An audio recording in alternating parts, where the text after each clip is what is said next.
Hello, it's lovely to see you. Every day, throughout lockdown, and for as long as they're needed, the Jessie May charity nurses are visiting families. They're a lifeline.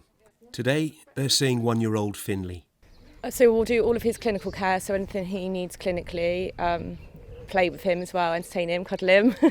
It takes them a bit of time to warm to us with all this gear on faces, hence I've got some stickers on my mask. Take about 10 minutes, quarter of an hour, and then we get the smiles from Finley because he can recognise our voices.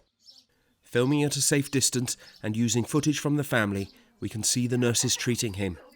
He has an extremely rare genetic disorder that affects his muscles, and he depends on a ventilator to breathe. One of the challenges is to keep Finley's lungs drained of fluid. The nurses' PPE helps protect them and him from infection of all kinds. It takes a little while to learn to breathe in these masks, but we do get used to it. So the masks aren't very comfortable to wear. Like, we're quite lucky that when we're doing Jessie May visits, we only have to keep them on for 3 hours. But if you're doing a night shift or anything longer than that, and I'd imagine it is quite challenging. I've done nights with them on, and it's not very comfortable. Finley can't be left alone. He needs to be monitored around the clock. So when the Jessie May nurses are here, the family has a rare moment of respite, some normality. They did no hopper day today. I couldn't cope without Jessie May.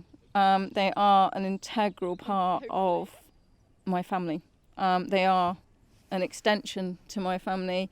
They come into our house and, they're there to support and guide. They do so much more than just looking after Finley. They allow us to have some of our life back, because looking after a complex child really is a 24-hour job. And, it's simple things like sleeping. I get to sleep, which becomes a hugely important part of life.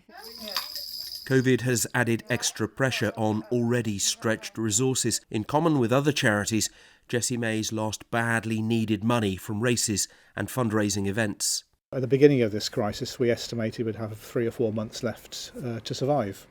Things are looking a little better at the moment, but we're certainly not out of the woods yet. I'm very grateful to the numbers of our loyal supporters who've already put their hands in their pockets to send in some donations, but it's very difficult times. There we are. The nurses are committed to working throughout this crisis, continuing to make a difference, continuing to help families with already very difficult lives. John Maguire, BBC News, Somerset.